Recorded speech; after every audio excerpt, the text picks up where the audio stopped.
Chidapa, tukupasidani press briefing imene anachitisa Moses Kumkuyu amene ndi nduna yoona zofalitsa nkhani kuboma, ndipo iyeyo lero lino wabwera kufuna kuzayankhapo kalata imene DPP, UTM, Afford komanso UDF inalembera kapena kuti mwachidule kuzayankha press conference imene Zipani zimenezi zidachitisa. Ndipo ndunayi lero lino allow me briefly to say the same in Chichewa. Amaenda bambo tabwera masanano kuchokera ku nduna wanu zofalitsa nkhani kumene ntchito yathu siyo nkhala yongofalitsa nkhani kokha, komanso pamene pakuoneka kuti anthu akupereka nkhani zabodza tibwere ndi kuwauza Malawi zoona. Chifukwa chakuti anthu akamafalitsa nkhani zabodza, zikakhalitsa nkhani zabodza zimayamba kuoneka ngati zoona. Mukumbukira masiku angapo apitawo Zipani zotsutsa boma cha DPP, cha UTM, UTM siyo tsutsa boma koma UTM tikudziwa zokuti UTM is part of mgwirizano metu dziwira ife. Komanso achipani cha Afford adabwera ndi kupanga msonkhano wa olemba ndi kuulutsa nkhani. Kumeneko amanena zokuti bungwe la Malawi Electoral Commission loyendetsa chisankho lisinthe zinthu zina zakachitidwe ka chisankho kapena kayendetsedwe ka chisankho imene chichitike chaka chamawa pa 16 September. Mu chikalata chawo chimene anatulutsa anayankhulapo zinthu zingapo, koma chimene tinafuna kuti tikonze chifukwa choopa kuti Amalawi adzitenga zinthu zabodza ndi zinthu ziwiri kapena zitatu chabe. Tikudziwa kuti ndi udindo wa bungwe la Malawi Electoral Commission kuyendetsa chisankho komanso kuyankhulapo kwambiri kapena kufotokozera pa nkhani zambiri zoyendetsera chisankho. Komanso ndi chidwi cha boma mujanna fotokozera kale kuonetsetsa kuti anthu onse amene akupereka nkhani zawo zimene sizoona mwina tidzitha kulowelerapo kuti Amalawi adziwe nkhani zoona. Makamaka panopo pamene tikulowera ku chisankho cha 2025 kumene kukhoza kukhala nkhani zambiri zabodza zimene nthawi zina zimathanso kuononga dziko ndi mtendere wa mudzikomo. Zimene anayankhula Zipani amene wawa mopanda umboni wina uliwonse komanso mopanda choloza chenicheni moona akuloza dzala pa boma kuti boma likufuna kuti lidzabere chisankho chaka chamawa. Zimene zizi sizongokhala zongoyankhula chabe komanso zopanda umboni, komanso zikuonetsera kuti zikhoza kupangitsa kuti anthu ayambe kuganiza kuti ufulu wawo umene ali nawo oti akhoza kuvota ukhoza kuonongeka. Ndiye kuti ena akayamba kuganiza kuti chisankho chikhoza kuberedwa akhoza kuleka nkomwe kusakavota ndoti ufulu wawo sanawugwiritse ntchito, koma ufuluwo waonongeka chifukwa chakuti wina anawauza zinthu zabodza. Zimene anayankhula akuluakulu amenewa kapena ndondomeko yoyankhula chonchi ndi ndondomeko yokuti malamulo a dziko amayipanga support. Akhoza kubwera ndi kuyankhula wina aliyense kapena kufunsapo zoti boma lifotokozere, kotero mu democracy zimenezo ndi zololedwa. Koma timafuna tenene kuti boma la President Lazarus Chakwera limakhulupirira kwambiri kutsatira malamulo, komanso kuonetsetsa kuti mabungwe onse amene ali pansi pa bomawo adzipanga zinthu zawo mogwiritsa ntchito malamulo komanso ndondomeko za democracy. Boma likupitiriza kutsimikizira Amalawi kuti ndondomeko zonse zotsatira chikhazikitso cha democracy zikhale zikutsatiridwa. Ndi chodabwitsa kwambiri kuti ndondomeko zimene zikunenedwa zoyendetsera chisankho zinakhazikitsidwa ndi malamulo. Amalawi onse akudziwa, ndipo kukhazikitsa malamulo ndi ku nyumba ya parliament. Ku nyumba ya parliament kuja zisanapite kwakambirendwa zimenezi zimayamba zadzera kuja ku business committee. Ku business committee kumakhala ambali yolamula komanso ambali yotsutsa. Ndiye kuti wamkulu wa Zipani zotsutsa amakhala nawo mu business committee. Akambirana kumeneko zimapita pa floor ya parliament kukazikambirana. Ndipo pokhazikitsa lamulo onse aphungu a nyumba ya malamulo amakhala ndi mpata woyankhulapo. Lamulo likapangidwa pasi ndiye kuti nyumba ya malamulo imene yakhazikitsa chimenecho. Mmene limakhazikitsidwa lamulo ili limene likupereka ndondomeko zakayendetsedwe ka chisankho chaka chamawa, aphungu onse a nyumba ya malamulo a Zipani zonsezi kuphatikiza pa DPP analipo mu nyumba ya malamulo, a UTM analipo mu nyumba ya malamulo, ndipo anagwirizana kuti ndizoona atagwirizana ngati nyumba moyimirira Amalawi onse kuti zisankho za 2025 zizayendetsedwe motsatira dongosolo iyi. Kotero pofuna kusinthanso malamulo, Yomwe olemekezeka athu aphungu akudziwa ndondomeko imene imatsatiridwa pofuna kukasintha malamulo. Ndichodabwitsa kuti asankha kupita tsopano makayankhula kwa atolankhani pena kwa olemba nkhani zinthu zimene Yomweyo anazikhazikitsa limodzi ku parliament. Ndondomeko yosankha adindo aku Malawi Electoral Commission, wamkulu wa bungwe, zimatsatira malamulo, koma malamulo amenewo amawadziwa atsogoleri onse, ma commissioners onse amene amakhala kumeneko. Chimodzimodzinso kusankha wamkulu wa bungwe limene zimatsatira malamulo zimenenso iwowa akuluakulu athu ma parliamentarians kuphatikizanso ma commissioners amene ali kumeneko amazidziwa. Bungwe la Malawi Electoral Commission likafuna kugula katundu kapena ntchito kuchokera kwina kulikonse, kapena kugula ntchito kapena ma services opanga oyendetsera zachisankho, sizingachitike popanda ma commissioners kudziwa.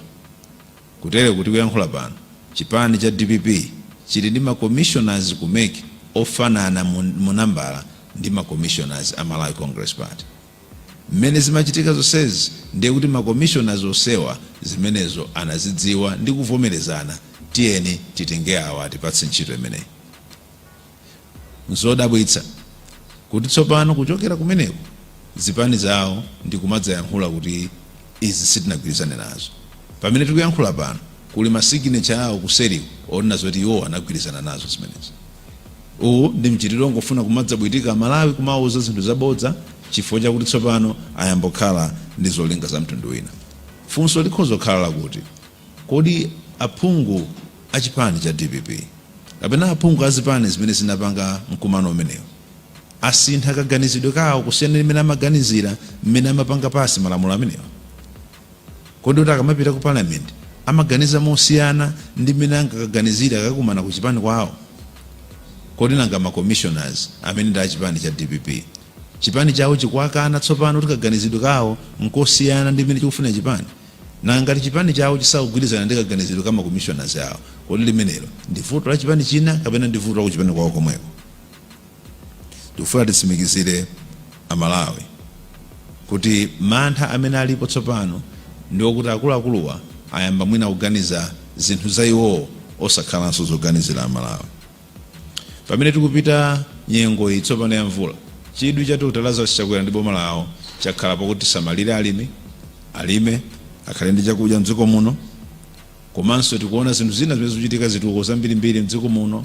Tikuona tsopano otithandiza ndi makobidi akunja kapena ma donors ayamba kubwereranso. European Union yabwerera tsopano kuyamba kutipatsanso ndalama zothandizira ku budget patapita zaka 12 chipangire ni suspend. Komanso timati extended credit facility idabwerera tsopano. Mabungwe awawa samangopanga zinthu ifota angomva wina akuyankhula, amapanga zinthu atazukuta bwinobwino nkuona kuti awadi tikhoza kuwapatsa ndalama akazolowetse mbudget mwawo, tikukhulupirira kuti akazigwiritsa bwino ntchito ndalamazi. Kotero padakali pano tikuona kuti chidwi chathu chikhale poyang'ana zinthu zimene tachita bwino ndi kulimbikitsanso maubale amene wawo. Chimodzimodzinso mwaona kuti dziko lino tsopano ubale wake ndi mayiko akunja uli bwino kwambiri. Umboni ndi atsogoleri a mayiko akunja amene akupitirira kumabwera ku Malawi kuno pa nkhani zosiyanasiyana kulimbikitsa maubale komanso nkhani za malonda. Tikukhulupirira kuti amene aliona mtima akhoza kuona kuti izizi ndi zimene dziko limafuna lizipanga kusiyana ndi kukhalira kumakamba zinthu zabodza. Pa nkhani yokuti mukapanda kupanga izi tipanga zionetsero, chiopsezo cha mtundu umenewo kapena ndiyambe nkunenazo kuti ufulu opanga zionetsero Malawi aliyense ali nawo unaperekedwa m'malamulo a dziko lino, ndipo nkhalinso azipaniwo chifukwa ndi anthu ndi Amalawi ali nawo ufulu umenewo. Koma tikayang'ana nkuonetsetsa zolinga zimene zilipo zikuyamba kuoneka kuti tsopano ndi zolinga zamati aliyense chake cha personal, chifukwa chakuti chinthu chimene munachipanga limodzi ndiye kuti ngati kungakhale kupanga zionetsero ena abwera adzapange zionetsero kulimbana ndi inu amene munapanga chinthu chimenecho. Munakhazikitsa lamulo ngati wena lisakuwasangalatsa iwowo azipaniwa akhale limodzi ndi anzawo ena onse nkuti ena abwera zapanga zionetsero kulimbana ndi iwowa chifukwa choti iwowa anali gawo lokhazikitsa malamulo amene. Ngati pali kukhumudwa kwa Amalawi sangakhumudwe ndi parliamentarian kapena ndi phungu wa mbali imodzi. Aphungu onsewa a DPP, aphungu a UTM, aphungu a Zipani zonse anali limodzi ndi kukhazikitsa ndondomeko yakayendetsedwe kazisankho. Ndenga ndondomeko imeneyo sili bwino, Amalawi anyamuke ndi kukapanga ma demonstrations ukalimbana ndi Zipani zonsezo kuphatikizapo iwowa a DPP chifukwa analipo mene amakhazikitsa lamulo limene. Nkuonetsa cholinga china pomanena zokuti iwo ayitanitse ma demonstrations kukalimbana ndi boma chifukwa choti iwo angofuna atalowa mboma tsiku lina.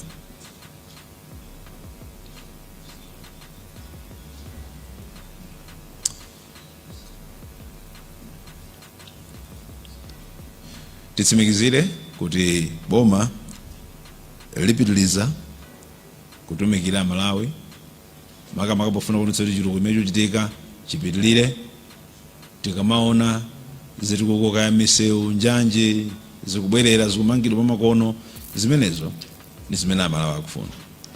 Tikudziwa kuti anzathu ali ndi cholinga chimene chikuonekeratu kuti tiyeni tipangitse zisokonezo mdziko muzikhala zisokonezo, anthu adzipanga ma demonstrations, adzipanga mapokoso zimene zili zopanda potsamira penipeni chifukwa chakuti chowauza anthu chenicheni mwina palibe. Chowauza Malawi chokuti agwire kulibe, ndi m'malo mwake tipeze phokoso loti lizichitika nthawi zonse. Koma Amalawi tiwapemphe kuti akhale ozindikira ndi kumayang'anitsitsa anthu amene akunena zoona ndi anthu amene akungofuna kunama chifukwa ali ndi zolinga zawo. Pomaliza ndikumbutse ndi kupempha Malawi, chisankho chidzawinidwa pochokera kusankha kumavoti. Mavoti ameneyo amakhala ndi kalembera ameneyo akuyamba akhala muzigawo. Gawo loyamba likhala kuyambira pa 21 mwezi uno wa Oktoba kukafika pa 3 Novemba. Ndipo chigawo choyambacho mukhala maboma achitipa, Karonga, tauni ya Karonga, Mzuzu, Nkhotakota, Nchisi, Salima, Dedza, Balaka, Machinga, Chiradzulo, Neno, Phalombe ndi Mulanje. Malo olembetsera adzekatsekulidwa 8 koloko mmamawa ndipo adzekatsekedwa 4 koloko madzulo tsiku lilonse. Ndikufuna nditsimikizire kuti boma la Dr. Lazarus Chakwera limakhulupirira kukambirana, limakhulupirira panga zinthu pambalambanda, komanso limakhulupirira kutsamira nsanamira za democracy. Tatsimikizira Amalawi onse kuti boma lipitiliza kuteteza maufulu amenewa komanso kuphatikizapo ufulu osankha mu chisankho chimene chikubwera chaka chamawa. Komanso boma lidzipitiliza kupanga address kapena kupanga attend to nkhani zimene zikhoza kubwera kwa wina aliyense, chokera kwa wina aliyense, koma zitabwera nkhanizo ndi cholinga chabwino komanso kudzera mu njira zabwino. Zikomo kwambiri.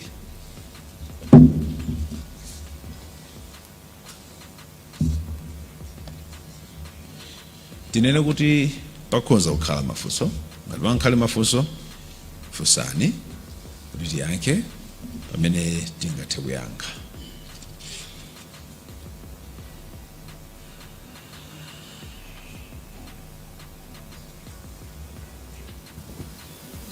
Palibe mafunso? Okay, there is a hand there.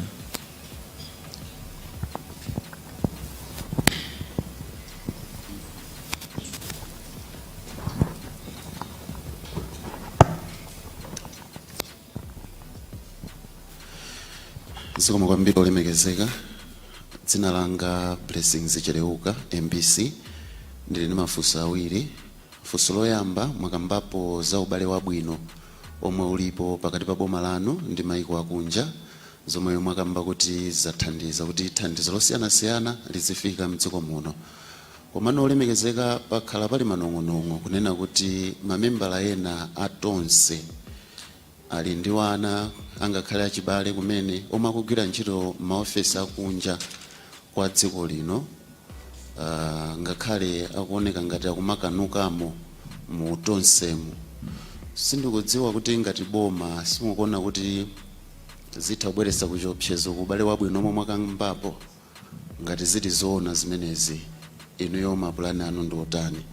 Funso lachiwiri, pamene tikupita ku chisankho cha chaka chamawa, taonapo Zipani mbuyomo zomwe zakhala pa udani wa Mphaka ndi Khoswe zikugwirira ntchito limodzi kupanga mgwirizano, zimenezi zikubweretsa chiopsezo chotani kwa inu komanso mwina mukupangapo zotani? Zikoma kwambiri.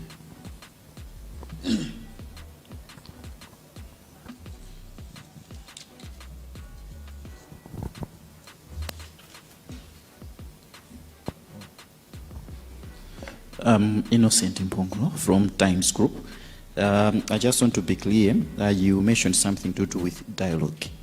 Are you calling for the three political parties to a dialogue? And also, you pointed out that your government believes in freedom or right to demonstrate. Are you giving them a go-ahead if maybe their demands are not met? And also, just to get a clearance, as you're speaking, have you consulted the MEC? You're speaking on behalf of the MEC, or the MEC will also come out to respond to what the three are said? Thank you.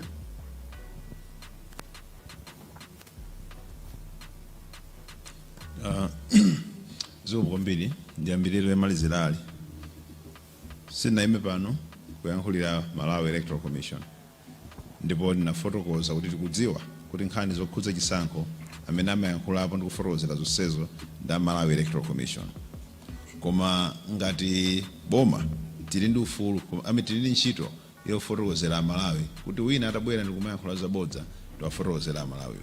Chifukwa chakuti limene likulozedwa kuti kufuna kubera chisankho ndi boma, koma Malawi Electoral Commission ikutchulidwapo ngati chida chimene chifuna kugwiritsidwa ntchito pobera chisankho. Kotero kuyankhula kwathu ngokuti boma limakhulupirira ndondomeko za democracy, ndondomeko za maufulu a anthu mmenenso muli ufulu wakuvota. Zimene tayankhula tinanenapo kuti tamvapo a Malawi Electoral Commission akunena kuti ndondomeko zawo zimayenda motere. Penepa choteke kuti tinagwiritsa ntchito icho kuti tamva, chifukwa choti zimenezi ndimene tawamva iwo akuyankhula. Koma zonse zokhudza ma details ena ndi ena amene amagwirira ntchito zawo kutero kwa Malawi Electoral Commission amenewo akhawafuna kuti nzoti ayankha. Kunena zokuti ku Malawi Electoral Commission kuli ma commissioners okwana mwakuti, ndipo a DPP ali ndi awo komweko, a MCP so ali ndi awo komweko, zimene sizolirira kuti ayitoyankhula Malawi Electoral Commission. Ndi zimene inu mukuzidziwa, ine ndikuzidziwa kuti alipo amenewo, ndipo zimene amapanga ziganizozo tikudziwa kuti amazipanga limodzi. Nkhani za kuti kodi timakhulupirira ufulu kuphatikizapo nkhali ufulu opanga zionetsero, kunena choncho sikumuuza kuti pitani kunsewu, foti ololeza kupita kunsewu si nkhani yongopita ku ofisi imodzi. Malamulo a dziko lino amapereka ufulu kunena zokuti mukhoza kupita kupanga ma demonstration, pamene mukhoza kupereka maganizo anu munjira zosiyanasiyana kuphatikizaponso ngakhale kupanga chionetsero, koma muzipange mwamtendere mopandanso kukhala ndi zida komanso mopanda kuopseza ufulu wa anzanu. Ndiye kuti kutsimikizira kumeneko ndikungotsimikizira malamulo a constitution kuti amaloleza zimenezozo. Kukamba za dialogue, ifeyo timakhulupirira, Dr. Lazarus Chakwera amakhulupirira kunena zokuti nthawi zonse pakakhala ma issues tiye ndidzisankha kukambirana. Ifeyo tiyakambirana tipewa zinthu zina zimene tikhoza taononga chifukwa tinapanga phuma, kapena taononga chifukwa timangofuna kukwanitsa cholinga chathu. Koma timakhala pansi kukambirana, anthu akhoza kumvetsetsa. Khoza kuwuzani kuti nkhani ngati izizi sikoyamba ngati munamverapo a Malawi Electoral Commission mwachitsanzo, komanso nkhale a NRB anafotokozapo padzana ilo mwinaso pa radio yanu imene ananena kuti anthu awa onse tawayitanapo ngati chipani pachokha. Ndipo titawayitana ngati chipani pachokha zonsezi tinafotokozera, ndipo titawafotokozera anachoka mosunzira achimvetsetsa. Sikamodzi koma kangapo. Tsono kukambirana kumene amakambirana konseko timembekezera kuti ngati pali nkhawa apitanso kokambirana komwe kuja ma meeting aneko fu ma meeting ena konse kuja akakambirana kuti koma ichi situ chimvetsa, koma kumene kuja amataka funsana mafunso amayankhana zimatha komweko. Tsono zodabwitsa kuti uchoka kumene kuja nkumabwera zaita na olemba nkhani kuti koma tifati kuze ndife zakuti sitigwirizana nazo. Ayi nkhani yokuti ubale wa dziko lino mwinadi ukhoza kusokonekera chifukwa chakuti anthu ali ndi achibale m'mayiko mwina koma iwowo akuti akuloza so boma kuti mukulemba ntchito mwina anthu azibale mwachitsanzo. Ndi zinthu zimene popeza ndife anthu komanso timafuna kupanga chinthu chimene chitatisangalatse ife pa nthawi imeneyo nkumaona ngati Amalawi nawonse ndi opusa. Tili ndi anthu amene ena mwa iwonso anali pa press briefing imeneji, ali ndi ana awo akugwira ntchito ku maembasi a dziko lino, ngati akutumikira dziko la Malawi lino ndi abale awo enawo ana awo obereka okha. Mmene ali ku dziko lakunja ali ndi diplomatic passport akutumikira dziko la Malawi, kuti apange kumene kuchola kuika lapanga ndi dziko la Malawi, akhoza kuthetsa ubale wa dziko lino ndi dziko linalo lero atangopanga iwo chola kuika. Amene yoyo ndi Malawi wayimirira President Lazarus Chakwera. Kaya ali ku Germany wayimirira President Lazarus Chakwera, ndi diplomat. Kaya ali ku China wayimirira President Lazarus Chakwera. Kumeneko anthu akamona yeyo amaona President Lazarus Chakwera. Kusewezera amene wamangirira ubale wa dziko lino ndi mayiko akwinako ndi amene yoyo akhoza kupanga zoti aononge chimenecho. Kuno boma limene iwo ana awo aliyimirira kwinako akunena zokuti koma musakhale ndi anthu amene tikuwaona ngati ndi abale. Choyamba iwo abale awo ndi amenewo ana awo obereka okha. Chachiwiri boma lomwelo limakulilosa chalala likutumikiridwa ndi iwo omweyo kudzera mwana awo.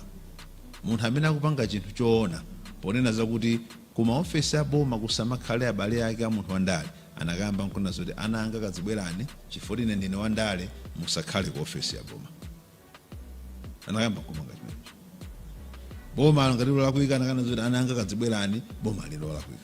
Koma kubwera pano nkumanena zokuti ayi boma ili lachabe, koma kuseriku mwana wawo ndi amene watigwirira ntchito imene kupangitsa kuti a President Chakwera akapita ku China akakambirana ndi President Xi Jinping zinthu zomanga dziko la Malawi ndikabwerako ndi ndalama zimene zinabwera kumwe zothandizira anthu tukula pakhomo. Mwanayo wagwira ntchito imene molemekeza dziko la Malawi. Kuno kapeza mayi ake akunena zoti koma ayi dziko lisiri kulongosoka, dziko lisiri kukhala bwino apo. So anthu akamabwera pa public ndikumadzanena zokuti ayi koma Chakwera this Chakwera that, kapena boma ili this boma ili that, kumawafunsanso kuti kodi ngati zili choncho zayipa choncho bwanji mwana wana akugwira ntchito yotamandika. President Chakwera chimene amayang'ana ni ntchito imene akugwira munthu ngati diplomat. Koma ngati akuona kuti boma lola kuika, bomalo lola kuika ndi nyumba mwawo momwe, chifukwa nyumba mwawo ndi mmene mukupanga zinthu zina zonse zimene Amalawi akulandira kuno. Ndi ngozi ngananga sankhe kuti atsamire kwambiri za ndale malo motsamira za dziko. Koma ifeyo mmene tayendera nkumawaona abale amene akugwira ntchito, tikuona alipo Amalawi amene nzeru zawo amayika Malawi poyamba mwina posatengera ndale. Kodi akhala kotengera ndale poyambirira anthu amene adakhala bwezedwa akakhala ku Malawi kuno. Funso lachiwiri munafunsa kuti taona magulu ena a anthu amene mwina poyamba amaloza chala ku DPP kuti DPP ndiyo ipa, lero akukhala kuti ali limodzi ndi DPP. Pamenepo ndi pamene Amalawi adzifunsa mafunso. Kodi ino ena so tinaona pa press briefing paja, inuyo dzulo mumatiuza kuti DPP yavunda, apita Mutharika avunda, lero inuyo mukudya nawo tebulo imodzi. Kodi osokonekera mmutu ndi ndani? Ndife Amalawi kapena ndi inuyo amene mukupanga zinthu mwantundu mmene? Kodi mmatitenga ngati otani Amalawi? Ife mukhoza mangoluza lero kuti ayi awaizi mawa mupanga izi. Munthu ndinenechi nthawi zambiri ukamanunkha nkamwa sudziwa kuti ununkha nkamwa. Amadziwa ndi ena kuti awa ununkha nkamwa. Ndi onunkha nkamwayo umakhalanso woyankhula kwambiri. Umakhala woyankhula kwambiri. Komanso munthu ukasiya kumva fungo lonunkha, sinde kuti zonunkha zasiya kununkha. Koma nkutheka kuti iweyo wayambaso kununkha kapena mfuno zako zaonongeka. Ndi anthu amene lero akanena zokuti tikudya ndi awo mwina asiya kununga azipange cheki kuti kodi zimene zinachitika kuti amalawi anenezo kuti ayi kakhalidwe ka mtundu nkachabe kodi zidasiyika zidawachoka amene alira mdziko muno ana awo alubino ataphedwa kodi anaja abwezeredwa amene anaomberedwa kumzuzu kuja those 21 people nkuphedwa kodi anaja abwezeredwa kodi anthu amene anaberedwa chimanga chokatengedwa ku Zambia kuja kodi chinabwezeredwa anthu amene afa ndi njala nthawi imeneja kodi anthu amene amaba misonkho magwitsa ntchito mayina a president zabwezeredwa zimene zichazo all those kodi zabwerera anthu asiya kulira kumene kujako kuti tsooneka nezo kuti ena akuonetsa kuti nganzeru kumaganizo kuti atikakhalano ndi awo amene amaba misonkho aja amene amatibera cement aja amene amatiphera ana aja tikakhalano ndi amenewo kodi fungo latha kapena ndi iwo amene asiya kumva fungo kapena nawonso ayamba kununka koma ndi ufulu wa aliyense kupanga mgwirizano ndi wina aliyense kuti kumigwirizano imeneyo ikhalapo mitulowera kuchisankho koma ni nkhani ya Malawi kuyana kuti migwirizanoyi ili ndi cholinga chanji alipo anthu ena kuti anakhala kuti ali mu cabinet lerolo sadakapezeka pa ma press briefing amene aja bweza kuyankhula zinthu zina zosiyana oweruza ndi Malawi pali mafunso ena yes please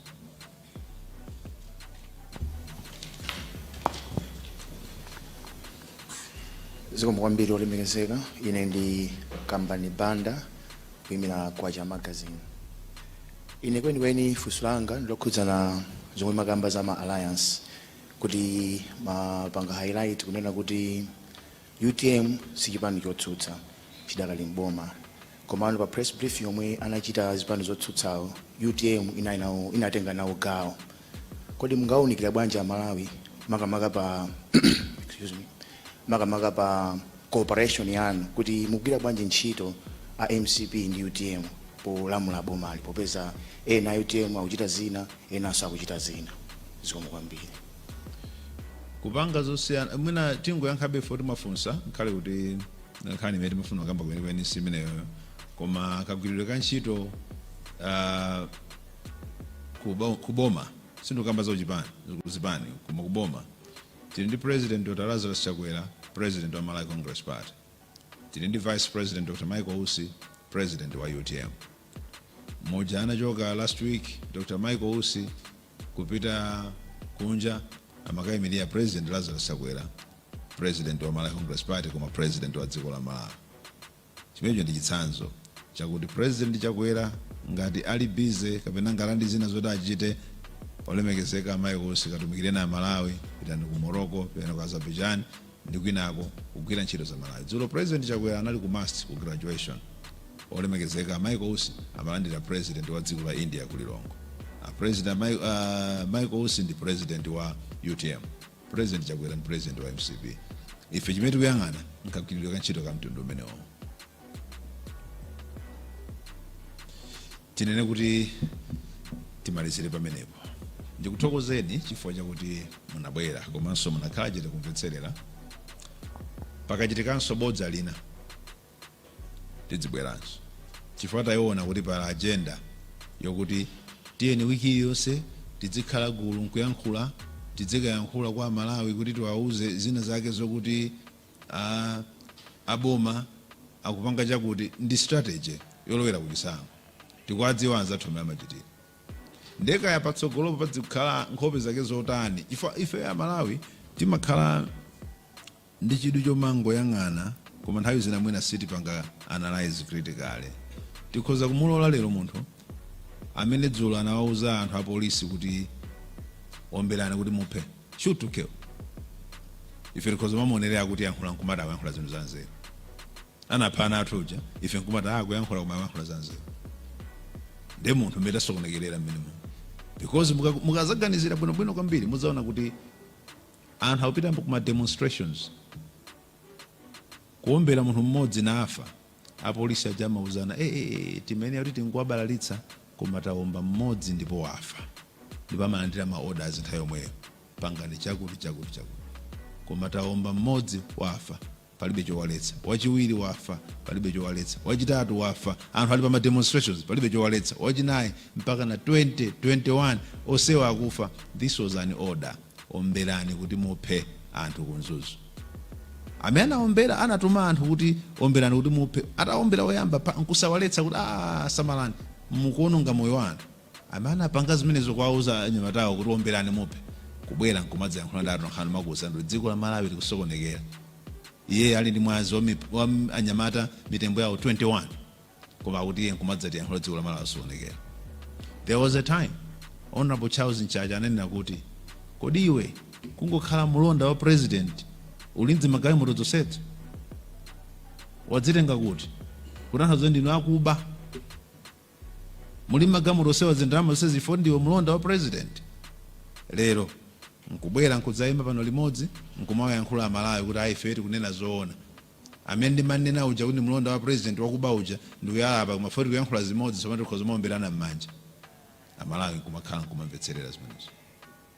Anthu amene tikudziwa kuti kunakhala kuti pena pake sipana khote wina bweza ali kundende chifukwa chokaba chimanga chodzadyetsa Amalawi chokatengedwa ku Zambia. Koma chifukwa chongoChenjera ndi kuyenda njira zina zosamalitsa sali kundende. Koma nkumadzoti chimanga chodzadya Amalawi anafa ndi njala. Mkulu wake amene aba chimanga cha ku Zambia ukaloswe ndi uyalapa. Koma nkubwera nkumati yankhule fe nkumati kuti yankhula zinthu za nzeru. Akuti amatikonda Amalawi. Tikhala tikumabwera pano wina sanamiza Amalawi, ndipo ndili nazo zambiri. Wina sanamiza Amalawi, wina aliyense tizukuta chake ku Eskom mumagula zimafuta kumanamiza mukatsira majenereta sakuyenda nkomwe ndalama zimenezo. Amene ali kumeneko kumapanga zimenezo nkubwera pamadza yankhula Amalawi ati malifunira dziko la Malawi zabwino. Kugula zima envelope zokuti adzagwiritsa ntchito mpaka na 25 years from today. Kugulira tu mene yakulira Eskom ichi kugulira tu ma envelope kuti adzagwiritsa ntchito mpaka na 2049 ma envelope zoti tupita digital osaziganiza ma envelope adzaka 25 akuti bola angogulitsa kuti iwo atengere ndalama zawo. Anthu okuti amalolera kuti generator ja magetsi akayidrain mafuta kuti ipye chifukwa iye ali ma generator ku nyumba amene ma transformer. Ndi anthu amene aja amene ali ku Eskom nthawi imene anabwera nkumali yankhula dziko la Malawi ati ife ene metera dzakonse dziko la Malawi. Amalawi tiye ndiziyang'ana, tiziwayang'ana anthu sanali kunja. They were here in Malawi. Takula nawo konkuno ku Malawi tikuwadziwa. Awa ndamana panga chakuti, awa ndamana panga chakuti, awa ndamana baza kuti.